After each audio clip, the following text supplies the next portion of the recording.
Hey, and welcome back. Pia Silva is here, and we are going to talk about avoiding those usual headaches that come with building a business, creating an agency. And she has a book out there called Badass Your Brand, which we can claim at nobsagencies.com/Robert Plank.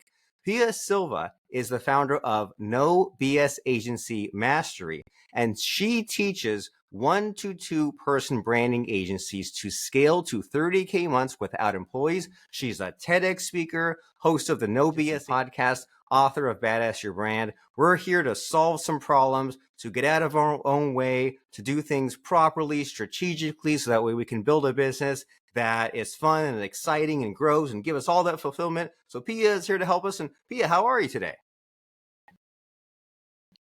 Happy to have you. And so we introduced you a little bit, plugged your bio. What did I leave out? What are you all about? What's your focus and passion?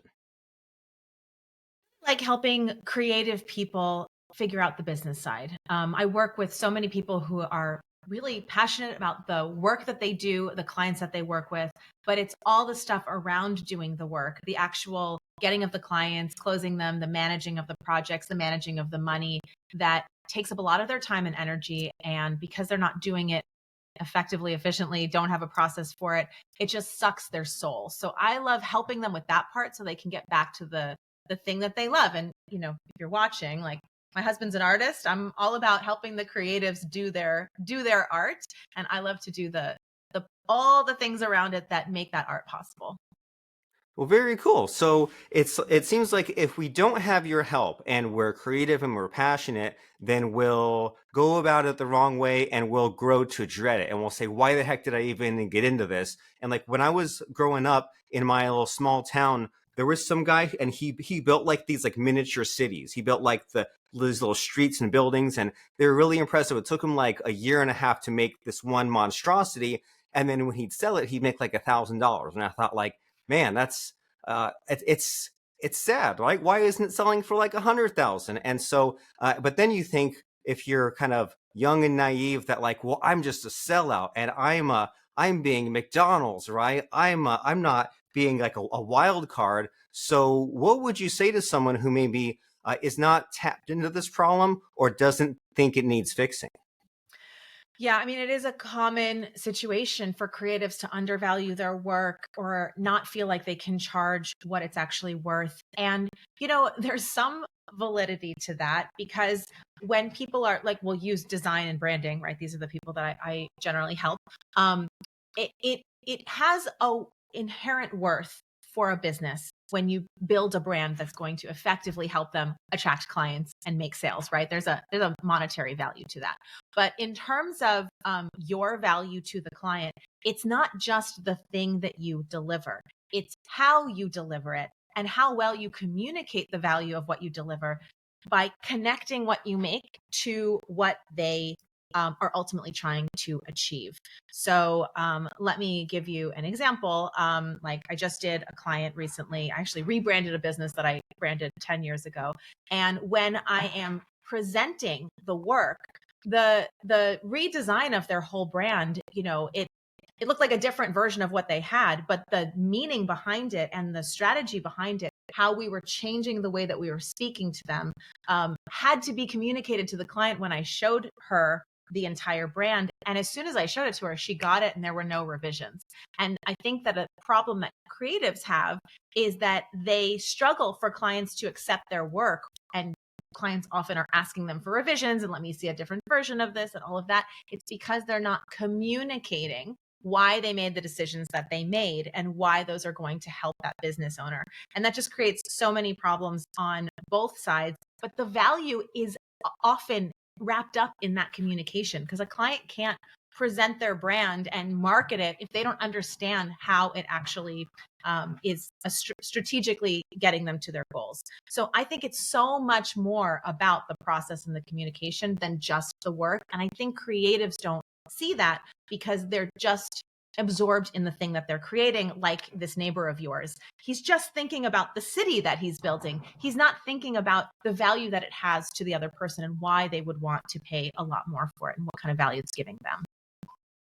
I like that reframe. It changes it into it's not about you, it's about them. If you're that engrossed in the work, it's almost selfish in a way, right? Because you're not showing empathy towards that client on the receiving end. Maybe they have certain expectations and we need these better communication skills, and that way there can be less chaos, right? There can be less stress and everyone can be on the same page. But it seems like a tall order, right? When people talk about these things like branding and clients and timelines and scope creep and all that, I'm just like, I don't even know where to start. I'm overwhelmed. So is there like a method to the madness? Is there like a checklist or low hanging fruit? Like, how do we begin to tackle this idea of better communication with clients?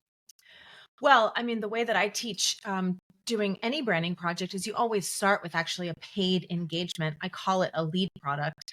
Instead of writing a free proposal, which sets you and the client up in the wrong relationship where you are pitching them for free, trying to convince them to hire you. Instead, I suggest you actually sell that first step and you make it so much more than a proposal. You actually interview them, understand everything about their business, and then give them a plan that's going to get them to their goals. I find when you do this process and the client pays something for it, they value it more and it gives you the opportunity to really uncover what's actually going on and what's actually going to help solve their problem instead of most times creatives just write a proposal for whatever the client asked for, which is usually not what they need. So this already kind of sets the whole relationship up where you are an authority and an expert, you're advising them, and then they're going to follow your lead. And that will make it much easier down the line when you're actually creating this brand. You're really showing them and guiding them as the leader what this needs to be to get them to their goals, as opposed to what so many creatives get stuck in, which is this relationship where they're just trying to do whatever the client will say yes to so they can finish the project and get paid. I like this idea that you're kind of leading the process, because if you're just doing this free proposal and saying, "Hey, please pick me, I'll do whatever you want," you're kind of letting that client lead, and that client, they don't really know where to lead, right? That's why they need you. So then really like no one's in charge, and it goes nowhere, and then we wonder why we spend all this time with the free meetings and with the proposals, and we put so much time on it just to then get ghosted. And so, like, what's this sort of paid consultation like? Because I imagine that there's always objections of why I can't do something, right? There's like, well, Yeah. will someone really want to pay me money for this? And how do I set it up? How do I find the right people? Because can be scary to say, well, I'm charging money for like a half an hour or an hour. So how do we do it? Yeah. So, there's a very specific way that I recommend setting this up, and I've implemented this process into all kinds of service businesses. So, even though I coach small branding agencies, this can be done in any service business. It's usually, I like to do about an hour and a half interview, and then there is a written brief after. So, there's a concrete thing that the client is going to get at the end, and it's something akin to a plan. It's really a strategy document, but that plan is going to be something they can take away. How do we sell this thing to people? Well, we say, listen, first we use a fit call where we interview them. We ask them, we try to understand what their actual problem is. And usually it's not always the problem they say that they have. We try to uncover who they are and what challenges that we're trying to help solve. And then when we figure out if we actually can solve that problem, we tell them, okay, great. The next step is this, and it's a paid engagement. I usually say make it a no-brainer price. Make it something that is easy enough to say yes to, and tell them there's going to be an outcome at the end. There's going to be a plan. It's going to show you it's going to move you forward in this problem solution. And at that point, I'll give you a list of how I can execute this, and we can apply the price to that execution, or you can just take the plan. I tell people, plenty of people just buy this plan from me because it's so valuable on its own. So these are kind of important ingredients to a really effective lead product. Is that it's got to be a no-brainer price. You've got to say that you apply it to the main engagement if they end up hiring you. You got to tell them, you got to make it valuable all on its own. But this gets people from, just eliminates pitching for free proposals. It eliminates that back and forth. You have one conversation, you figure out if they're a good fit, you offer this, they buy it or they don't, and then you move on to the next person. Well, I love it. And I can imagine that it kind of it filters out the riffraff, so to speak. But that's not a bad thing, right? It's easy to say like, oh, well, I'm being pretentious or I'm gatekeeping. But I think about the times when I received free advice and I definitely didn't pay as close attention or take it as seriously as advice that I actually paid for. And then that kind of leads to the scariness of pricing. I know you're big on that, right? Of charging what you're worth. So did you ever struggle with that? Did you ever have this problem of like saying, well, I just want to make money now. I want to make the quick sale. And then you end up like optimizing for the lower ticket. Like what was your journey like as far as charging what you're worth? Oh my gosh, such a good point. Everyone is so scared to overcharge, but then they undercharge and end up not making any money and working all the time. I mean, I did that for years. And even when I was selling $30,000 projects, I was still undercharging because my process was so long. So there was at one point before I figured this out and like shrunk my systems, I had two employees. $30,000 projects would take us 6 months. I mean, it was just so much time and effort. It was actually unprofitable. We actually ended up in debt selling $30,000 projects. And I went back. I went backwards. I let my employees go and I went to selling $3,000 one day intensives, which ended up being so much more profitable. I could do a couple of those a week, make so much more money in so much less time. How did I get back up to now we sell $35,000 to $60,000 projects in these 1 to 3 day intensives? I did it by building my confidence in my pricing, selling it at 3,000 a bunch of times and then raising it to 4,000 and then selling it a few times and raising it to 5,000. That's really what I recommend when people want to raise their prices. I say raise it early and often. You know, sell, raise, sell, raise. It doesn't have to be a huge jump. You have to build your own confidence in your pricing. Because when you increase your prices, let's say you're selling something for 5,000 and you increase it to 10, and the next person you tell it's $10,000 and they say, no, it's too much. What are you going to do? You're immediately going to go, oh, it's too much. That's too much for me. I'm not worth that. But if you've been selling something for $5,000 and you've sold it many times and then you sell it for 5,500 and that person says it's too much, well, there's not much of a difference between 5,500 and 5,000. So we know it's that person, it's not our price. And so I find just building that confidence by selling lots of stuff is kind of like the easiest way to build that pricing confidence. And I've done that. I mean, I did that from literally $3,000 one days to now $35,000 one days. I love that. And, you're reminding me that anytime I'm worried about the completeness, then I can use kind of the updating as an excuse to get the word out more, right? And like if you're incrementing the price, you're like, well, I don't even like people always say like, well, I don't even know what to charge, right? And so you're saying, well, what's more important is kind of the lead flow and the momentum and to be making some kind of sales regularly, and then you increase the price. And it's always an excuse to follow up, right? If you have those people that are on the fence about to buy, time's not right now, well, the time better be right now, because if you wait, the price will increase. And so it can be a lot of fun. And it's more of an adventure, the way that you're describing it, where we're trying stuff out, we're doing new things, as opposed to it's so sad when people get stuck in like that perfectionist mindset and like, oh, someday I'll raise my prices, someday I'll make that better offer. And so I want to make sure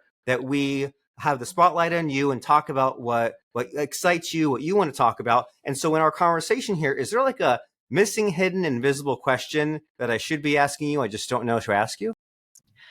I mean, there's all kinds of elements that make a process worth more. And some of the things that I think one of the big things that I teach that most people think is very counterintuitive is that I think you can actually charge more for a project that takes less time. And I think most people feel like when they raise their prices, they need to make the project bigger and take longer. I've literally watched students make a timeline longer because they're charging more and they want the person to feel like it's worth it. But I have found that actually it's more valuable to deliver things in less time on the client's part, less time in general, because we all want things right now. So if you can deliver at a high value in a very short amount of time, that's actually worth more, not less. And if you can make that mindset shift, you're going to make a lot more money as well. And you're going to have a much easier time running your business because these projects that last forever are really unprofitable usually. That's an important distinction. That maybe rush delivery is a bad way to describe it, but you don't have to increase the time it takes if you're increasing the price. And so, we all have problems, right? As business owners, entrepreneurs, and Pia, you have so much figured out. You have a Facebook group of thousands. You have your book, your TEDx talk, I should say. You're Mhm. talking about like putting out, $30,000, $60,000 packages. I'm curious, like, what is your current struggle? What are you working on? What's happening for you in the coming months and years? Yeah. Well, everything that I teach and I talk about is based on our two-person agency where we had no employees. And, I still deliver projects like that. I just did a $60,000 project. Steve and I did a couple months ago. So I still do them a few times a year. But now I teach small agencies how to do this in their business. And that's a completely different business model. So I have uh, a decent sized team that I am responsible for and leading. And so, what am I working on this year? I'm working on leveling up my own leadership skills, my own management skills, coaching up my team to be able to handle things on their own. It's just, I mean, it's a completely new world to me because until 4 years ago, I was succeeding without really anybody else working for me, just contractors here and there. So I'm in a completely different world now, and that's exciting, and that's kind of why I did it because kind of it was time for me to expand my skill set. But it's definitely been challenging. It is. It's challenging, but it's worth it, isn't it? And Worth it. I can relate to some of that of just sticking with the freelancers and not really wanting to commit. But man, once you do commit, you kind of have more of a stability and you have more of a rock solid business. And you mentioned here about like you provide the services and you also have the course. And I know that like when I was like coming up a bunch of years ago, I mostly did the training and less of the done for you. And I noticed in the last few years, I've kind of flipped. I've done like the done for you, and I miss putting out the training courses. So, do you ever think Mm. about like finding the time to do those courses? Because, like, for some reason, like me personally, I'm kind of telling myself the bad self talk of like, oh, well, I don't have time to like make the training courses and things like that. So, do you psych yourself out as well? Do you struggle with that, like finding the time to like update and make the new courses to like lead into the services?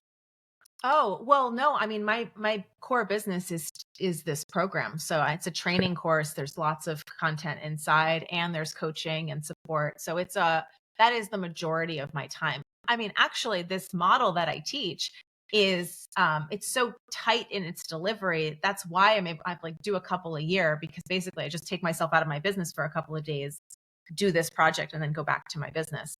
But the majority of my time is spent um, running my team, coaching our students, and updating our curriculum because there's always opportunities to upgrade it. Yeah. Well, fair enough. And so, along those lines, do you have like a time management secret? Some people say, I like to use such and such software, or like to wake up early in the morning. What's your secret as far as getting it all done? Yeah, I mean, when I was doing it all myself, it was really I chunk everything. So even my projects and the concept behind the way that we deliver in a short amount of time, it's not that we're rushing through it. It's just that we're only working with one client at a time. So I will start a project and I will do it till it's done, and we won't book the next project to start until a week or two later. So there's these gaps of time in between clients to work on our business. So I chunk everything. I'll have a day just to do, this kind of social media post or like this kind of writing. That works really well for me because I like to just stay in a concentrated state on whatever I'm doing. But of course, life gets in the way. You can't always stick to those chunks. So then it's always a work in progress, to be fair. Well, fair enough. And I think that's underrated and it's something to aspire to. I have a friend where every now and then he'll say, like, don't talk to me this week. I'm up in the cabin getting my writing done. And it's with all the, cell phones always popping up every 2 seconds. It's really important, I think. You hear about the content creators have their content days just for that. And that's definitely something to chew on, think about, and learn from what you're doing. And so, speaking of you and all the amazing things you've accomplished and how you can help us, what are some next steps here? If someone says, man, Pia Silva has so much figured out, I want to learn from her, I want to get away from undercharging, writing free proposals, etc. I want to see the light. Where can they go and do that? Yeah, I mean, if you're a small branding agency and you want to learn more about this, I think the best thing you can do is go to nobsagencies.com/game plan. Book a game plan with our team, and actually immediately after you book it, you'll be asked to do a 14-minute scan of your business, and this is going to help you identify all the opportunities in your business that you may or may not even know exist. So you'll answer a few questions and you'll kind of get a report on where you should really focus right now to start scaling up. And then you can get on the call and see if this is a good fit for you. A fit call, just like you said earlier. And I Just like a love fit call. the specificity. Yeah, it's a copywriting thing, right? You say, well, if it's 15 minutes, if it's 10 minutes, it sounds like you're making it up. But like, here's how exact it is that it's just, is it worth the 14 minutes just to kind of see where you're at, see where you're stuck, identify some problems, get some ideas moving forward? Of course it is. So that is nobsagencies.com/game plan. You have nothing to lose and everything to gain just to see about a new way of thinking and acting, because we've all heard that cliche. If you keep thinking the same way, acting the same way, you'll get the same results. And if you don't like if the results maybe served you back then, but it's time to make a change, then pay attention to Pia Silva, I should say. I'm having one of those blah pronunciation days. That's okay though. You don't have to be perfect, just have to get it out there. nobsagencies.com/game plan, and we'll see you there. And before I let you go, Pia, it's time to put you on the spot, stump you a little bit, and ask you for a fun quote or lesson that has served you in life and business that you can pass on to us. So what comes to mind in that department as far as a fun quote or lesson? Yeah, my favorite quote is, I believe it's Mark Twain, and it's I didn't have time to write a short letter, so I wrote a longer one instead. And I love that quote because it kind of summarizes the whole concept behind what I'm teaching and this mindset shift, which is that value is not communicated through more, and giving people fire hosing people with information is not inherently valuable. It's actually harder to cut something down, call something down, and give people just the value that they need. And it's something I'm always striving for, and I think it's a really great skill to aspire to. I strive for that too, and we all should. The simplicity, the conciseness, and you should be pursuing that as well, especially when you go to nobsagencies.com/game plan. If Pia was looking to add confusion, it would be a 14-hour call, but instead it's just 14 minutes. So go there and look at how you can badass your brand. nobsagencies.com/game plan. We'll see you there. And thank you, Pia, for being a lot of fun, teaching us some stuff, giving us some support, encouragement. I really appreciate it. Appreciate you, Robert. Thanks for having me.